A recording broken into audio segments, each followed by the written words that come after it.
I think he came down in like '87, and I knew him right away. Initially, he was with Dr. Bedell, but then he started his own practice, and he was always very good to the residents.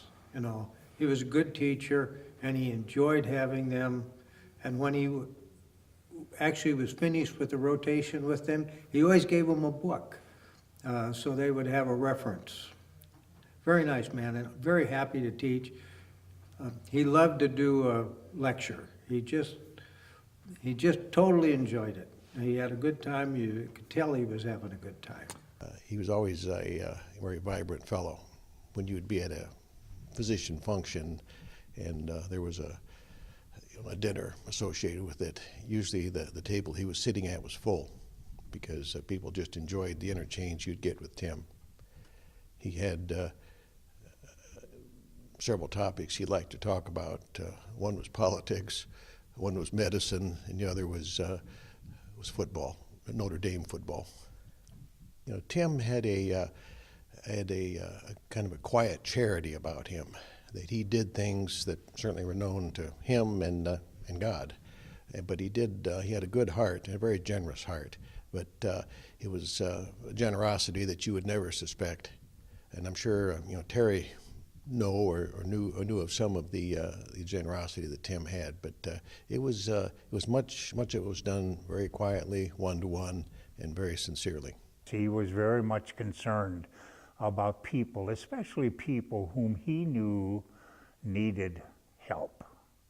And he was always there and it wasn't looking for anything for himself, but rather to be able to reach out to other people. I think he was a servant, and I think that became part of his life because of his spirituality himself, knew that God had gifted him and that he was going to reach out to others and show that appreciation. He just was always enjoyable and never tried to impress anybody. He just was himself. He was always willing to come in and help. Never a whimper, never. He was always more than willing to come in and help at the hospital, which we really, really appreciate. He had a great sense of humor, a great sense of humanity. He really was a human being. He was in it for the patient. You could just tell. Definitely in it for the patient, not for his own gain at all. And it was obvious. That's why he had such a loyal following and how he was so loved. He really was. Our staff that worked with Dr. Moran had wonderful things to say about him.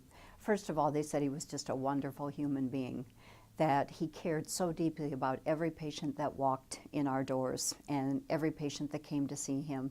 It didn't matter how busy he was that day, no matter how tired he had been from taking call the night before, every person was special and got special care from him. The other thing that they said was he let them into his life, and he talked about his family and how much he loved his children. And they said the smile that came on his face when he talked about his grandchildren was just amazing, and how important his family was to him, and it was the most important thing to him along with his faith. And Dr. Moran provided an unbelievable service to this community health center and to our patients. And his long service and doing it every week is just unsurpassed by any volunteer at the community health center. One of the things that we talk about in our vision statement at the Community Health Center is ordinary people coming together to do extraordinary things. Dr. Moran was one of those extraordinary people who did extraordinary things here, who volunteered his time, never got paid, came every week, saw our patients regardless of their ability to pay, and provided them an invaluable source of healing and care. The community suffered a real loss when he departed, but it had a real blessing while he was here.